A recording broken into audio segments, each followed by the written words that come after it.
Suku Baduy memeluk agama kepercayaan Sunda Wiwitan. Sunda Wiwitan sendiri merupakan kepercayaan pemujaan terhadap kekuatan alam yang bersatu dengan alam. Dari segi pangan kita untuk anak cucu kita masih bisa bertahan sampai ke depan.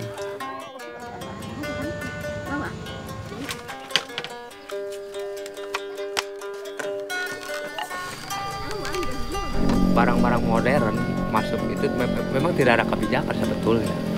Tapi kalau yang terlalu mencolok gitu ya, sebagai punya motor, punya itu, tetap menurut aturan-aturan adat harus diberantas gitu.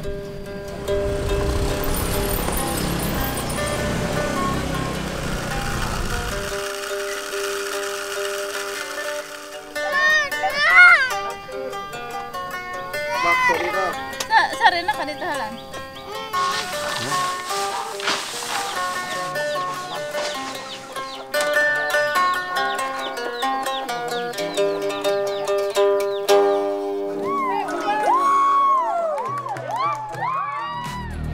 Atau tidak seprimitif apa yang dibayangkan orang-orang di luar sana yang belum tahu soal Baduy. Oke. Baduy itu lebih canggih kan, karena secara adat mereka masih memegang teguh, secara kewajiban mereka masih menjalankan, secara kebudayaan mereka masih menjaga.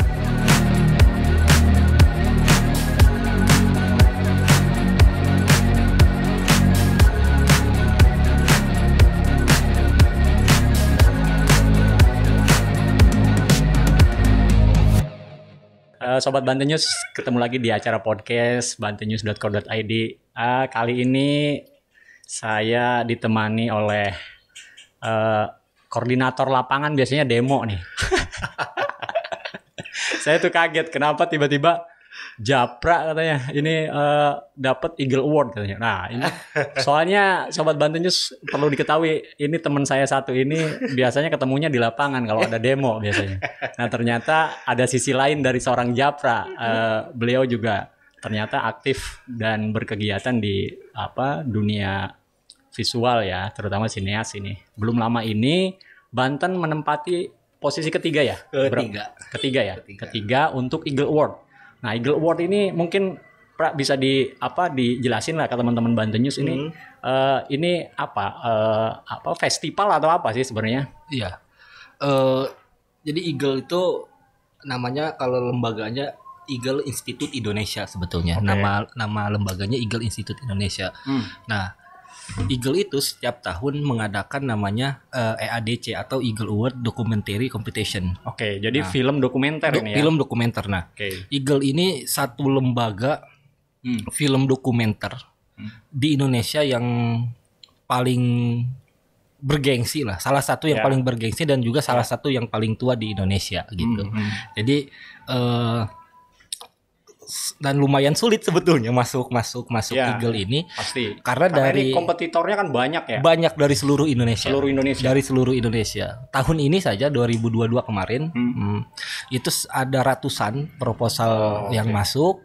Nah, dari ratusan itu kemudian disaring menjadi 50. 50 dari 50 kemudian disaring jadi 20. Dari 20 kemudian disaring jadi 5. Nah, 5 inilah yang kemudian berkompetisi gitu.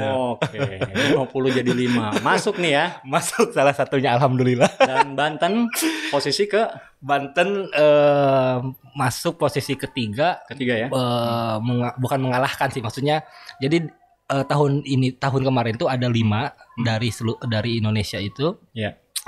Dari perwakilan itu ada dari Sumbawa, oke. Kemudian ada dari Kalimantan Utara, dari Gorontalo, kemudian Depok sama Banten. Oke. Nah kayaknya Banten itu baru saya. Ini pecah telur nih. Jadi memang sebelumnya dari kita belum ada ya yang di event ini yang mengirimkan karya atau apa mungkin. Yang saya tahu untuk yang sampai lolos dan sampai juara maksudnya itu belum ya. Okay. Setahu saya gitu. Saya itu belum ada. Iya. Ini luar biasa menurut saya. Saya tuh dapat ada sisi lain dari seorang Japra gitu. Ternyata dia garap film dan ternyata serius juga filmnya. Ini kan Eagle Award itu kan ajang bergengsi lah di kalangan teman-teman pegiat film, terutama yang genre yang dokumenter. Dokumenter. Nah, ini dia. Nah, kita pengen tahu juga, Pra. Yang digarap dari apa karya kemarin tuh apa sih isunya? Yang di Pare 5 kan ini ya? saya pakai bajunya. Oh, ini bajunya. Bajunya ini tema besar tahun ini. Jadi Eagle kan setiap tahun memiliki tema yang berbeda-beda. Nah, tahun ini tuh temanya adalah Indonesia bersinar makin cakep digital. Ini Kominfo ini. Jadi memang sponsornya emang Kominfo, Kominfo, salah satunya Kominfo. Nah, ada beberapa pilihan sebetulnya di dalam proposal, yaitu sub proposal yang untuk diangkat menjadi sebuah film. Nah, tiba-tiba kemudian terpikir untuk mengangkat Baduy atau masyarakat Kanekes lah. Masyarakat Kanekes. Kita kan mungkin tahu masyarakat Baduy semuanya mungkin rata-rata hanya tahu Baduy di atas permukaan saja. Betul. Tahu bahwa Baduy adalah masyarakat adat gitu. Baduy adalah bertani dan lain-lain. Tapi kemudian ada sesuatu hal yang menarik di mana Baduy di era globalisasi, di era modernitas, di era perkembangan fashion yang semakin maju, dia tidak terpengaruh. Justru di film ini mereka lah yang menginfluence orang luar. Nah, itu dibuktikan dari subscribers YouTube Ayu atau Ako yang menjadi subjek di film kita. Itu 100.000 subscribers dan followers Instagramnya itu sampai 30 ribuan lebih. Ini pasca penggarapan film ini? Enggak, justru itu yang diangkat.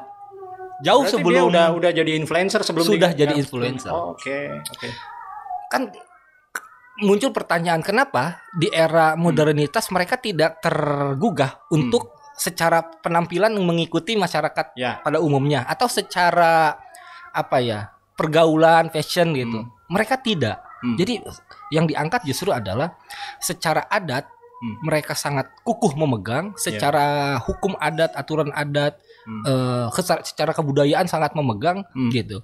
Tapi juga mereka tidak kudet soal teknologi atau soal dunia digital. Dan hebatnya mereka tidak terpengaruh oleh perkembangan dunia hari ini. Kita beranggapan kan justru di masyarakat Kanekes sana urusan teknologi informasi dianggapnya kan kita menganggap kebanyakan orang menganggap Baduy ketinggalan zaman gitu atau lain sebagainya. Justru bukan mereka yang ketinggalan zaman, tapi mereka sengaja untuk menutup diri dari itu sebetulnya. Itu lebih pada pilihan berarti. Pada pilihan sebetulnya, bukan pada mereka menjadi masyarakat yang kita anggap primitif. Enggak. Enggak. Iya. Ini juga terjadi ya pasca pandemi aja kemarin. Pemerintah misalnya memberlakukan lockdown. Nah, bertepatan pada momentum kebijakan itu juga ternyata Baduy sudah punya konsep misalnya kayak Kawalu. Kawalu itu kan tidak menerima tamu dari luar. Itu kan konsep yang sebenarnya mendahului zaman 3 bulan itu. Nah, justru konsep yang lebih edan, Kang, itu sebelum Kawalunya. Sebelum Kawalunya. Yaitu 5 Pare ini. Ini menarik menurut saya Jadi kalau kita berbicara Kanekes itu banyak ilmu sebenarnya. Banyak ilmu dan banyak lokal genuine, kearifan lokal yang menurut kita kadang-kadang masyarakat hari ini aja walaupun di perkotaan nggak terpikirkan gitu ya. Tidak terpikirkan. Nah, Baduy itu sebetulnya bisa menjadi solusi di masa depan untuk negara terbebas dari krisis pangan. Konsep itu yang bisa diambil dari mereka lebih survive dan untuk ketahanan pangan. Mereka walaupun 100 tahun pacaklik kekeringan mereka masih bisa bertahan hidup, Kang. Itu dia. Karena mereka punya leuit. Dan berasnya nggak akan busuk ya. Bahkan ada yang 6 generasi, Kang. 6 generasi. 6 generasi. Luar biasa ini kalau. Nah, Pra, gini ya. Ini kan kita kenalnya Japra sebelum masuk ke ini ya, ke isu pokok di film. Ini kan kalau kita kenal Japra kan aktivis nih.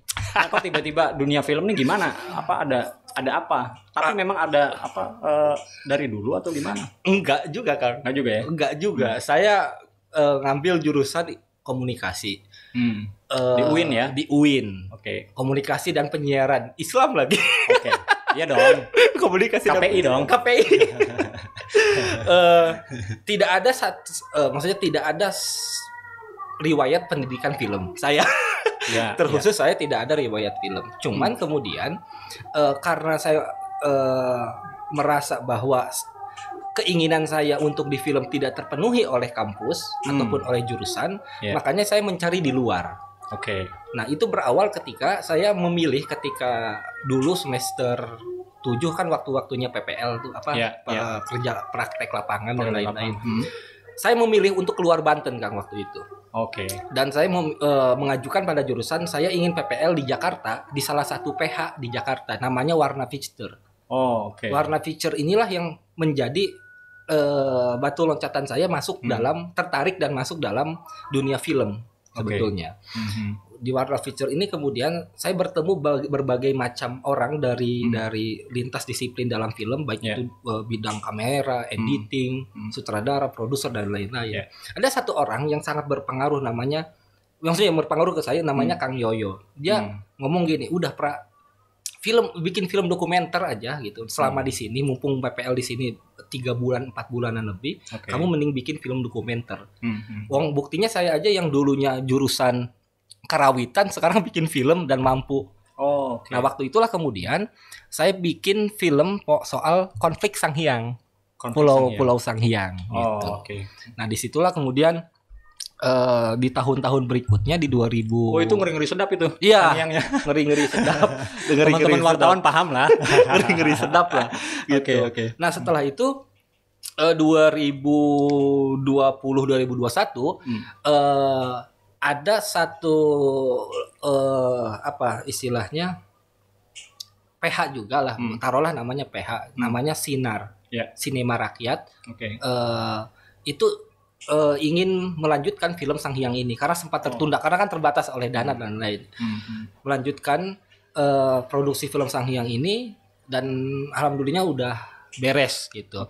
Nah, dari pasca itu kemudian kan Eagle tuh 2 tahun selama COVID kan nggak ada. Sempat terhenti karena COVID itu. Nah, 2022 itu baru ada lagi. Nah, kemudian saya lihat tuh, buka nih Eagle. Karena syaratnya harus 2 orang. Saya nelpon kakak saya. Nah, Fahmi itu sebetulnya kakak saya. Pikir siapa? Jadi Pak, nah yang lucu adalah Kang, Fahmi ini belum pernah sama sekali bikin film. Megang kamera aja kayaknya belum pernah. Tapi diajak nih ya. Nah, karena saya bingung waktu itu ngajak siapa ini buat ngirim proposal film ini ke Eagle. Waktu itu Yang pasti nggak ngubungin UT waktu itu ya.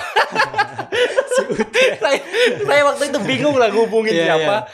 Kemudian kakak diajak riset ke Baduy selama beberapa hari, minggu malah diajak riset ke Baduy selama beberapa minggu. Kemudian kita melakukan penulisan bersama bareng-bareng, nulis konsep soal film ini, bagaimana arah ceritanya dan lain-lain, diajukan dan ternyata lolos. Proposal awal di ACC. Awal di ACC. Gitu. Nah, dari sekian banyak tema kan Baduy tentu banyak ya. Kita kalau mau ngomongin Baduy itu banyak banget penelitiannya. Mau dari segi ketahanan pangan, musik etnik, kemudian ritusnya, Nidu menggarap pantunnya misalnya. Wah, ini banyak banget. Nah, kenapa kemudian jatuh ke tema yang sekarang nih? Karena pertama tema ini belum ada yang ngangkat sebetulnya. Saya sebetulnya menghindari kata untuk mengeksploitasi Baduy sebetulnya. Karena saya tidak ingin terkesan bahwa saya memanfaatkan Baduy untuk keuntungan pribadi gitu. Sebetulnya enggak gitu. Tapi makanya saya selalu bilang bahwa mudah-mudahan film ini tidak menjadi anggapan bahwa inilah Baduy. Tapi itu hanyalah cara saya menceritakan Baduy. Kalau kalian pengen tahu Baduy atau Kanekes, itu tinggal datang saja, hanya 1 jam, hanya 3 jam dari Jakarta atau hanya 2 jam dari Serang. Jadi saya selalu ngomong gitu. Jadi ini mah cara saya bercerita tentang Baduy lewat film gitu. Nah, ini kan 5 pare ya? 5 pare. Ini simbolik banget kalau ngomong 5 pare nih. Simbolik dan filosofis banget. Bisa diceritain Pak, mungkin tadi soal riset, kemudian dan prosesnya gimana tuh menggarap ini? Iya, karena ruh utama sebuah film, apalagi dokumenter gitu. Ya fiksi juga tentu saja ruhnya adalah riset. Tapi keutamaan yang harus dikuatkan dari sebuah film dokumenter adalah riset sebetulnya, Kang. Karena kalau risetnya acak-acakan, sudah dipastikan filmnya pasti acak-acakan. Itu sudah sebab akibat lah, sudah hukumnya gitu. Berapa lama proses riset itu? Ya sebetulnya kalau untuk risetnya itu sudah berlangsung dari 2017-an, 16-an, 2017-an. Ketika saya mengenal dan mendalami atau mempelajari soal masyarakat adat di Banten, yaitu masyarakat Kanekes. Hanya saja kemudian pendalaman riset saya soal Baduy itu dimulai lagi di 2022 ini. Di 2022 ini pasca pandemi dan ternyata Baduy itu sangat banyak, Kang, yang sebetulnya sangat berguna untuk pengetahuan kita sebetulnya. Itu dia, makanya saya sih kebayang ya kalau misalnya riset Baduy, kalau nggak setia dengan tema awal yang mau kita usung, di sana itu pasti akan nemu banyak hal. Dan ini menarik dan itu kan tadi itu nggak habis-habis itu. Musik sudah ada misalkan yang riset atau yang mendalami soal musik, yang soal ritus ada, yang soal pangan ada. Apa nih yang belum? Yaitu soal cakap digitalnya. Oke. Yang kita tahu bahwa masyarakat Baduy terbagi menjadi dua, bukan berarti kemudian mereka dua entitas yang berbeda, tapi mereka satu entitas yang sama sebetulnya, hanya saja berbeda peran.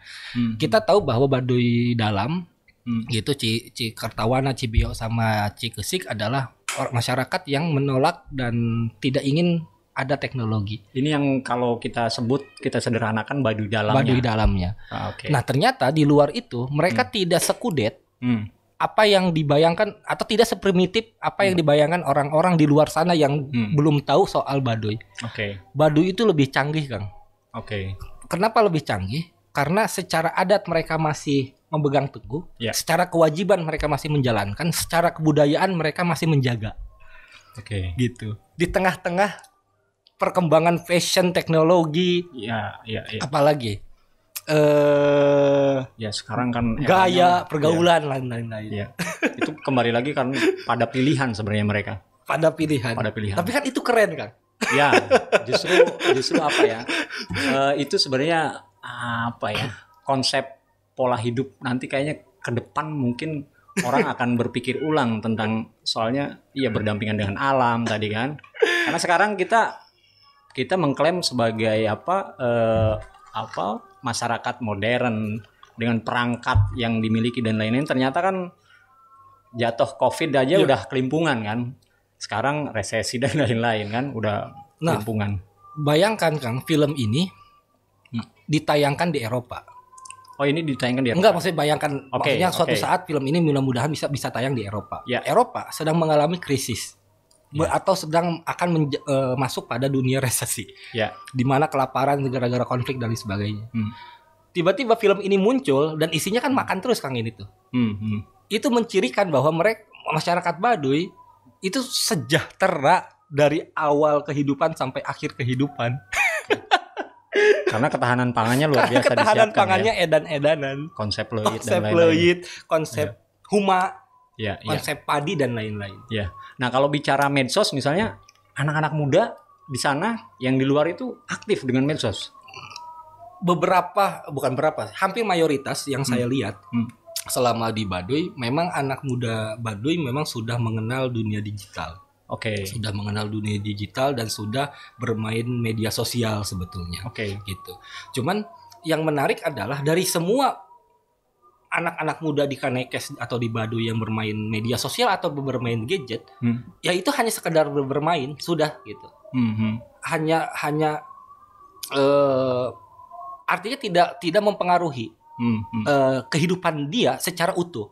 Beda dengan masyarakat kota yang ketika buka Instagram, kemudian lihat fashion atau lihat model celana terbaru, dia akan terdorong untuk belanja kan. Kalau apalagi emak-emak nih COD. Masyarakat Baduy enggak, mereka masih memakai ikat kepala, masih memakai celana pendek selutut, masih memakai baju Baduy yang hitam itu. Mereka fashionnya masih itu gitu. Iya. Artinya kan secara ketahanan budaya juga mereka Ketahanan budaya masih kuat kuat dengan gempuran teknologi informasi yang luar biasa kan. dengan gempuran globalisasi Iya. dan lain-lain. Nah kalau kita simak juga, memang kan ada beberapa momen misalnya dari tetua adat di sana, produk-produk teknologi, kemudian produk-produk ya semacam alas kaki aja kan ada razia tertentu ya. Iya. Nah itu gimana itu dengan terutama dengan teman yang kalangan anak mudanya di sana? Yang saya tangkap dari beberapa pernyataan dari Jaro Saija. Jaro Saija ini Jaro pamarentah bisa diibaratkan bahwa memang ada beberapa hal sesuatu yang baru masuk ke Baduy itu kekeh tidak boleh masuk. Misalkan salah satunya adalah listrik. Masyarakat Baduy sampai saat ini tidak mengenal listrik atau tidak menggunakan barang-barang elektronik karena tidak ada listrik. Gitu.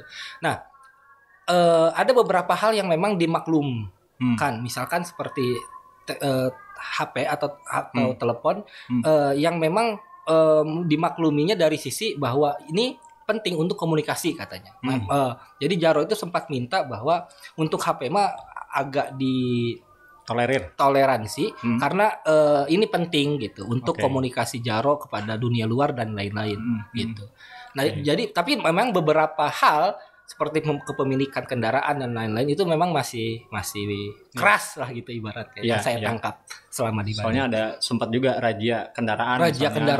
Razia perabotan gitu. Perabot juga ya? Perabot biasanya. Termasuk termos biasanya itu. Iya, apa sih biasanya ya pokoknya. Iya. Piring gitu-gitulah. Oke. Iya. Nah, ini menarik sih menurut saya. Karena gini juga, Pra, kalau bicara gadget ya, gawai misalnya kita kan sekarang percaya bahwa itu kan menghubungkan kita lebih luas ya. Kita sebut media sosial gitu.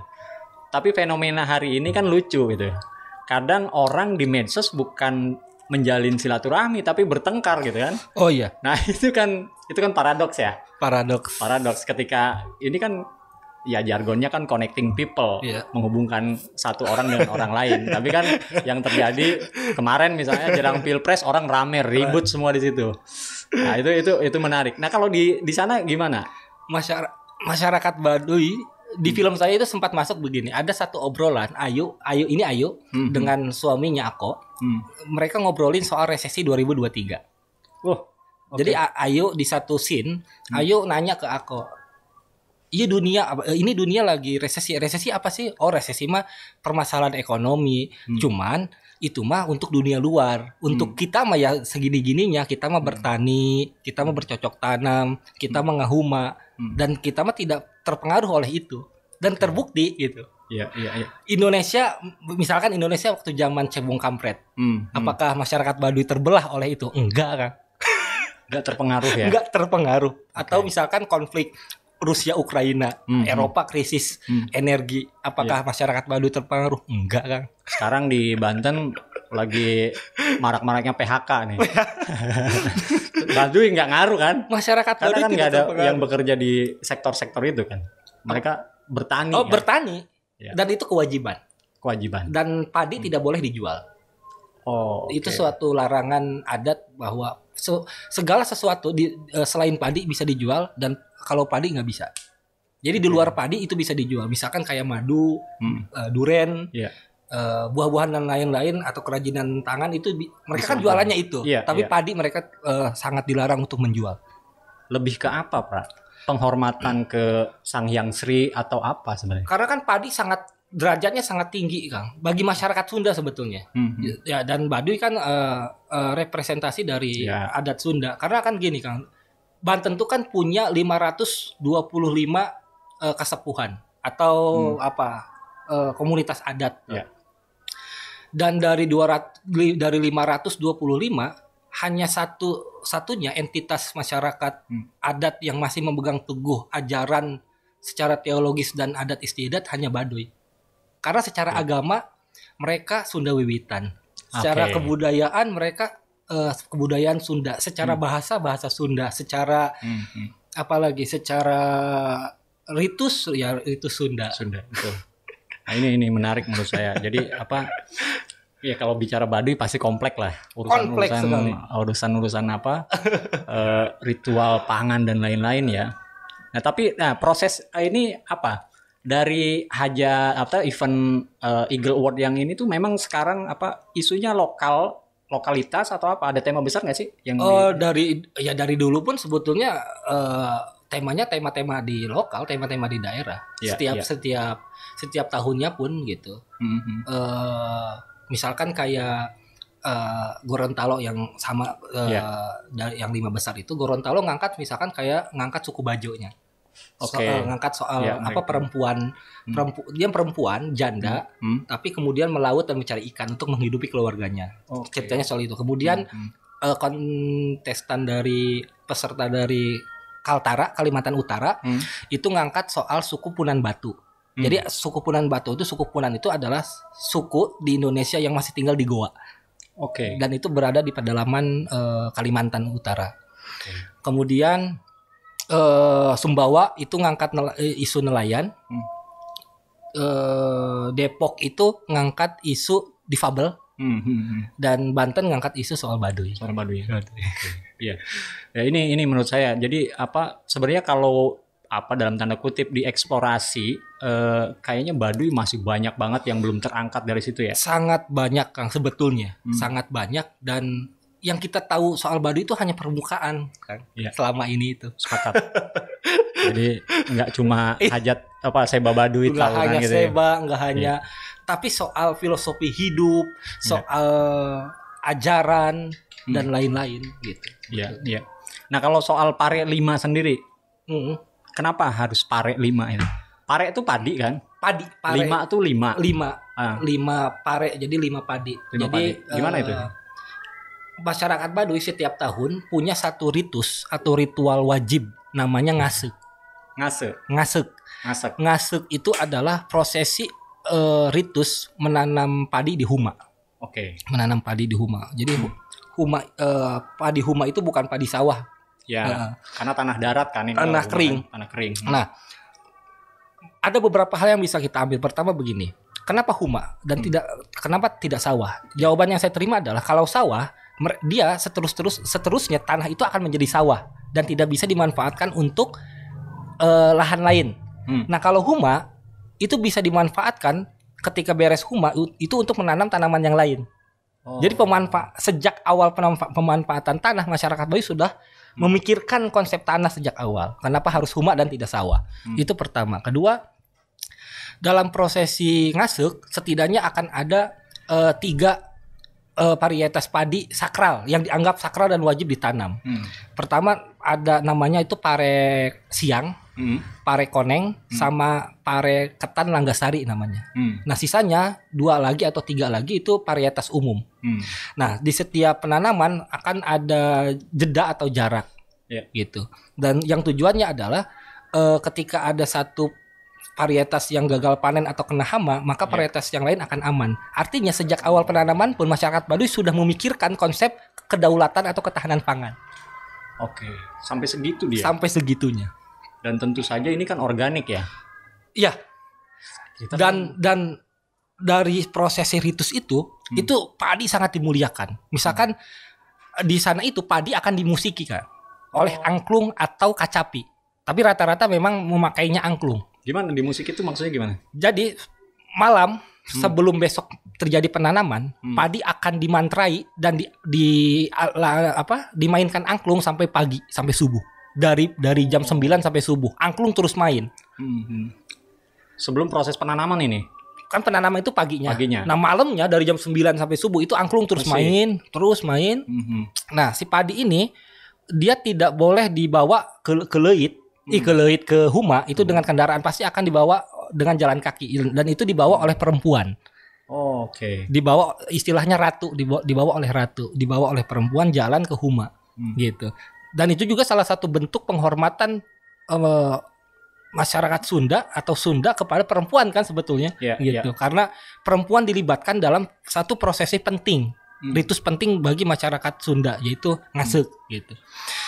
Nah, di ngasuk ini kemudian dimainkan angklung lagi, dimantrai lagi hingga terus sampai siang. Angklung itu dimainkan sampai beres, sampai kira-kira jam 2 siang lah, jam 12 lah gitu. Oh, ini prosesnya begitu ya? Lama. Sebelum proses nanam ya? Itu pas proses nanam, sampai siang biasanya, dari pagi sampai siang. Tapi kalau kan satu lahan itu kan biasanya dibantu oleh tetangga, apalagi misalkan lahan itu punya tetua adat, misalkan punya jaro tangtu atau punya jaro tanggungan atau punya jaro pamarentah, biasanya masyarakat sekitar atau tetangga-tetangga itu akan ikut ngebantu untuk ngasuk. Untuk ngasuk, makanya lebih cepat biasanya. Tapi kalau untuk huma sendiri, yang misalkan hanya dibantu oleh kerabat dan lain-lain, memang agak siangan karena kan sedikit orang-orangnya. Gitu. Itu keren banget. Jadi jauh sebelum kita gembar-gembor soal padi organik dan lain-lain ya. Iya. Ini kan sekarang kita masyarakat modern katanya padi organik dan tentu saja harganya lebih mahal. Di sana sudah itu dilakukan, udah jadi bukan isu baru ya. Iya. Oke. Jadi penghormatan terhadap padi luar biasa hebat gitu. Nah, Pra, kita agak geser. Ini kan komunitas film di Banten nih terutama. Iya. Ya kita tahu lah di Banten ada komunitasnya. Cuma memang kan masih, kalau menurut saya kalau kita bandingin dengan kota-kota lain, Jogja, Bandung, kita masih jauh tertinggal. Jauh, sangat jauh tertinggal. Dari kuantitas produksi, kemudian kualitas dan lain-lain lah. Iya. Bersyukur sih kita kemarin ada momentum, misalnya ada Yuni muncul. Oh iya. Kemudian, ini belum lama ini juga kita akan Yuni, Balada Siroy. Terus Darwin sebelumnya kan, Darwin juga mengangkat itu. Nah cuma memang secara ekosistem mungkin atau komunitas-komunitas ini sejauh ini gimana sih teman-teman? Saya lihatnya dari pengalaman saya sendiri. Misalkan film saya ini dokumenter, menang di nasional. Bergengsi lah maksudnya bergengsi. Nggak ada tuh. Baik itu pemerintah daerah, maksudnya bukan masalah kemudian ini saya ngemis apresiasi enggak. Tapi untuk memajukan perfilman harus dimulai dari itu. Apresiasi. Betul. Ya maksudnya kan ini kan tentu kita butuh wadah bersama ya. Butuh wadah bersama, butuh ruang bersama sebetulnya untuk memajukan. Makanya tadi saya lihat ada diskusi judulnya itu, pentingkah film di Banten?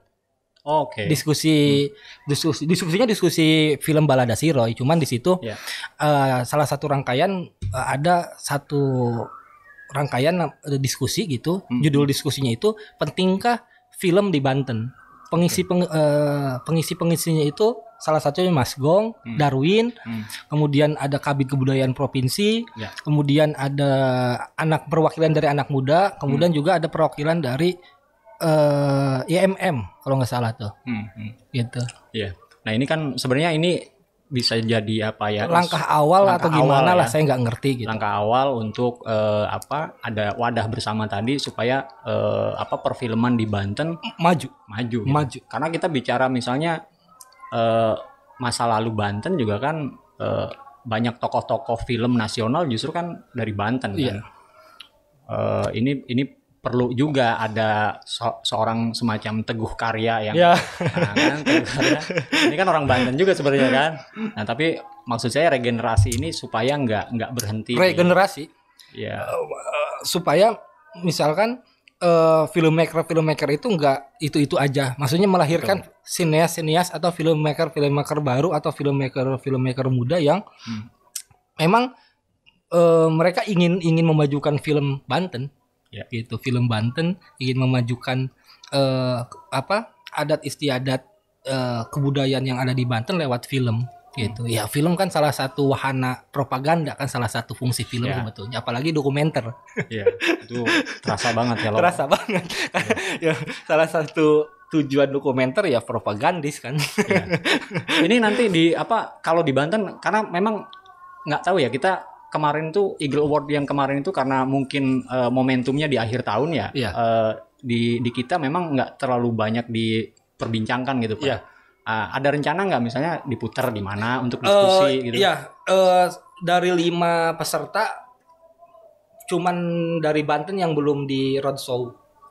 Karena pasca awarding film ini, saya langsung ada ini tawaran job bikin film lagi waktu itu. Oh, okay.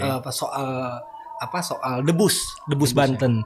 Jadi saya memang sudah merencanakan setidaknya bulan ini atau awal bulan besok itu sudah mulai roadshow film ini, karena belum di roadshow kan. Jadi coming soon lah. Iya. Perlu juga karena nonton bareng sambil diskusi gitu ya. Sambil diskusi. Itu kita kangen banget di Banten karena momen-momen begitu sulit ya kita ya. Ada pemutaran film di kampus-kampus atau di sekolah misalkan, atau di ruang-ruang publik gitu. Di ruang publik misalnya. Itu kita pasca itu ada diskusi gitu. Ya. Justru itu yang menurut saya campaign yang efektif menurut saya untuk memperlebar lagi tadi. Betul. Jangkauan untuk perfilman di Banten gitu. Mungkin kalau hari Senin besok jadi itu menjadi penayangan perdana film ini karena saya diminta menjadi dosen tamu di Unsera di mata kuliah ilmu budaya. Ya. Itu diminta untuk ngomongin soal kebudayaan di Banten dan diminta untuk menayangkan film ini gitu. Okay. Jadi mungkin itu jadi penayangan perdana gitu. Yeah. Mungkin selanjutnya akan dibuat jadwal untuk roadshow supaya masyarakat umum setidaknya khususnya orang Banten, Kang. Setidaknya khususnya orang Banten tahu apa itu masyarakat Baduy dan apa itu Sunda. Seminimal-minimalnya itu. Iya, sebetulnya. Ya tentu jangan cuma di Unsera ya. Iya. Karena kampusnya sendiri kan UIN harus juga. Karena ini produk UIN ini. UIN harusnya. Saya produk YIN sebetulnya. masuk YIN, lulus UIN. Transisi. Iya. Untirta juga terus perlu juga nih. Jadi roadshow film terus Insya Allah di bulan ini atau di awal bulan depan. Insya Allah doanya saja, Kang. Ini teman-teman PWKS juga tuh Forum Wartawan Kota Serang mungkin juga bisa jadi ini. Boleh, sangat boleh dan sangat asik. Sambil kita bantu publikasi lah ya. Biar pemberitanya nggak cuma perselingkuhan dengan mertua aja. Wah, sedih juga kalau kita cari Banten beritanya itu melulu, pusing gitu. Jadi banyak berita-berita menarik sebenarnya.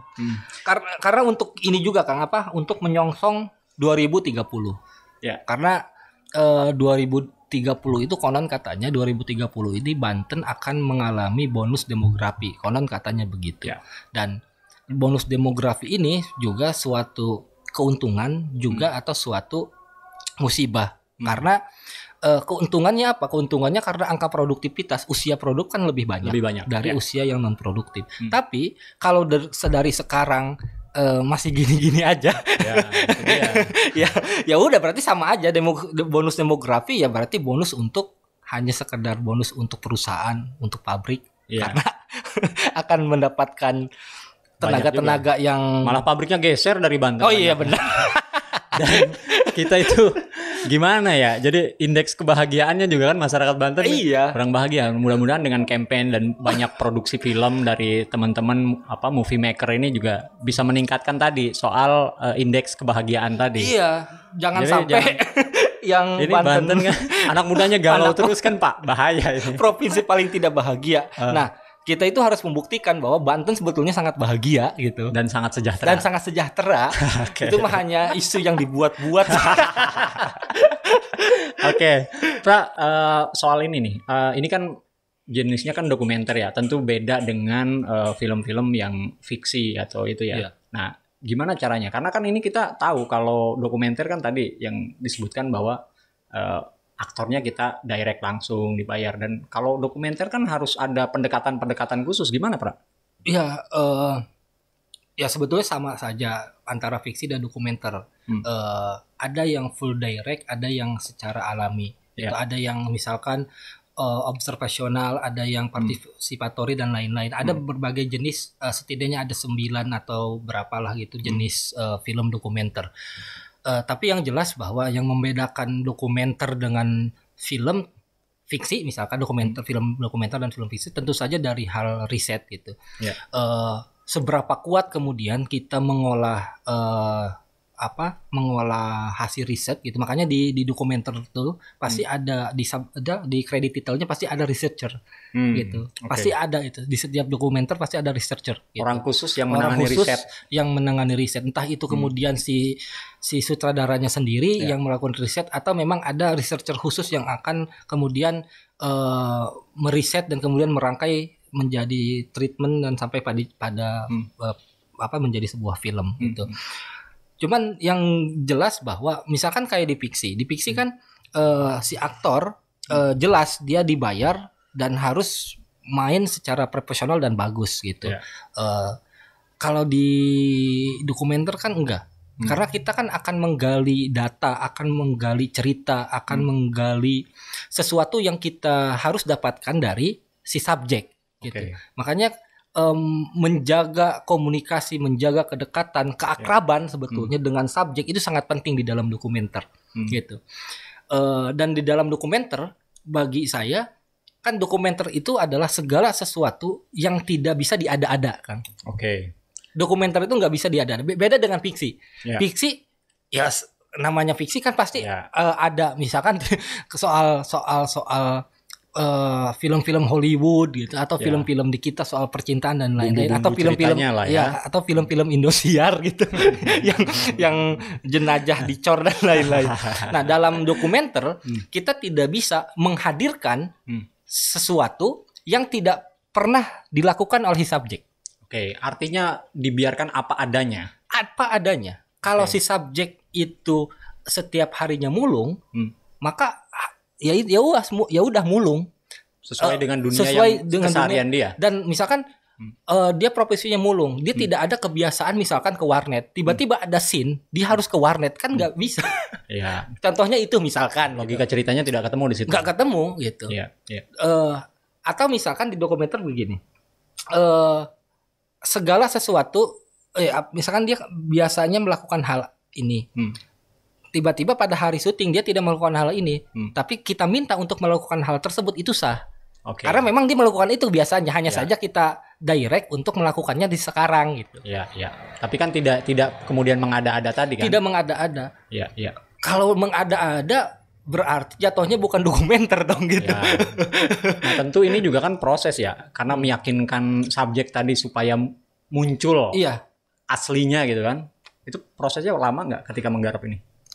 Kayak misalkan saya ngegarap film Homo Natura, film Homo Natura di Pulau Senghyang, saya setidaknya membutuhkan waktu hampir 5 tahun lebih, Kang, sampai kemudian saya sangat akrab dan sangat dekat dengan masyarakat Pulau Senghyang, sampai kayak keluarga gitu. Ketika saya datang itu disambut, ketika pulang atau ketika selama di sana.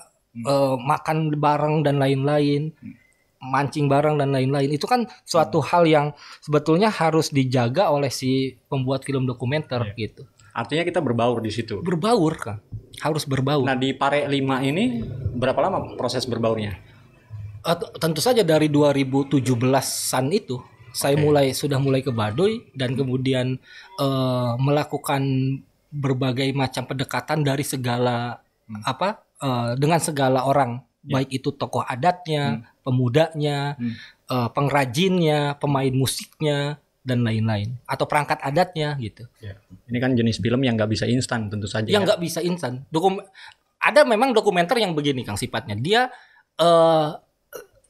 sekaligus bikin juga sekaligus riset. Ada juga yang seperti itu.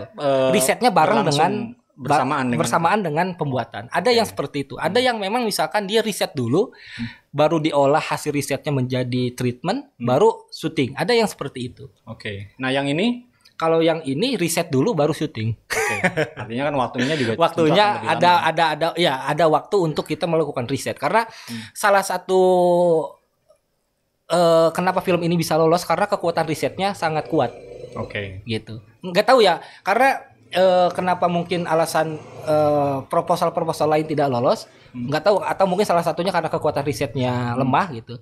Tapi saya sangat yakin bahwa kekuatan riset saya waktu itu ketika mengirim proposal ke Eagle itu kuat. Makanya karena di Eagle itu kan juri kan ada 3 juri, Kang. Oke. Di Eagle itu ada juri tahap 1 itu juri baca proposal. Kemudian ada juri baca 2 di tahap 2. Ada juri film ada juri untuk film ini setelah jadi. Oke. Gitu. Dan itu semuanya tidak ada intervensi dari orang-orang Eagle. Semuanya dari luar Eagle maksudnya gitu. Itu yang membuat Eagle Award Documentary Competition itu sangat adil lah, maksudnya bisa dikatakan adil. Gitu. Dan event terhormat lah. Event terhormat. Dan tahun ini tuh salah satu kurator atau juri di Eagle itu ada dari Korea. Oke. Namanya Mr. Moon. Dia salah satu dari 3 juri yang kemudian mengkurasi atau yang menilai film yang 5 itu. Untuk teman-teman pemula nih, gimana? Ada ini nggak? Ya sebetulnya kan harus segala sesuatu yang dijalani harus disukai dulu sih sebetulnya. Susah kalau kita menjalani kemudian tapi nggak suka kan repot kan. Iya, ya minim. Kalaupun mau ya suka dulu sama film, suka kemudian setelah suka kan kita penasaran bagaimana cara bikin film. Setelah penasaran pasti kita akan ngulik bagaimana cara membuat film. Membuat film harus bisa kamera atau harus diambil dengan kamera. Bagaimana cara main kamera? Maka kemudian dia akan ngulik kamera gitu. Tidak hanya kamera tapi juga harus main lighting. Bagaimana mengambil gambar dengan lighting yang pas. Film tidak hanya ada lighting atau kamera tapi harus ada soundman atau recording. Saya harus ngulik misalkan alat recordnya, record suara. Film tidak hanya itu tapi juga harus editing. Bagaimana editing? Apa alat untuk ngedit?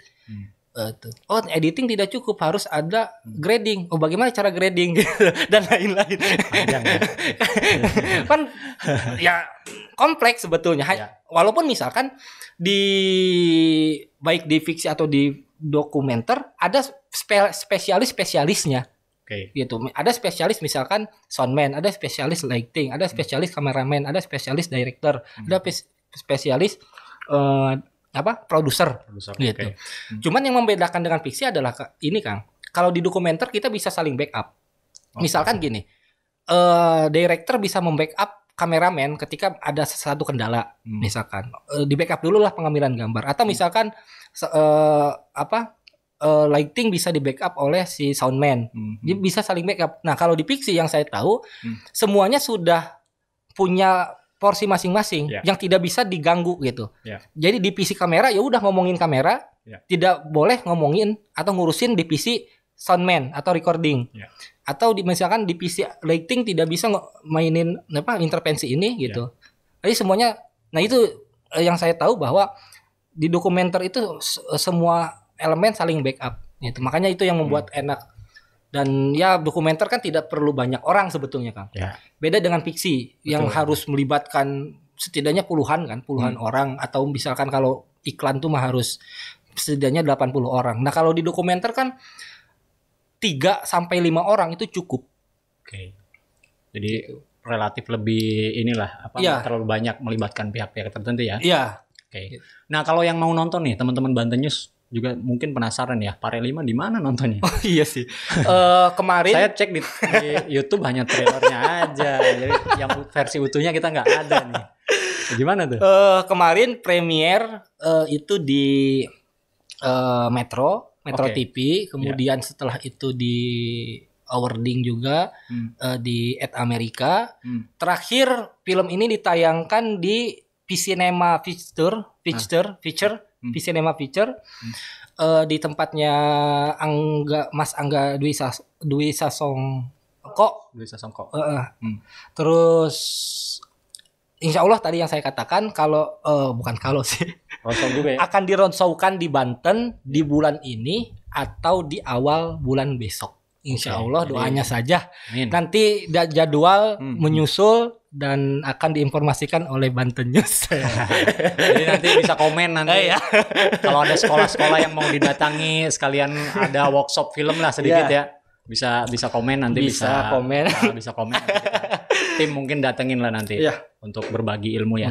Pra, makasih banyak waktunya. Ini sama-sama kesempatan berharga menurut saya. Ini obrolan di luar gerakan aksi ya. Oke Sobat Bantu News, itu mungkin obrolan kita dengan Japra. Sampai ketemu lagi di podcast selanjutnya, tentu saja dengan tokoh-tokoh yang lain yang menarik untuk dikulik gitu. Saya Wahyu Arya undur diri. Assalamualaikum warahmatullahi wabarakatuh. Waalaikumsalam warahmatullahi wabarakatuh.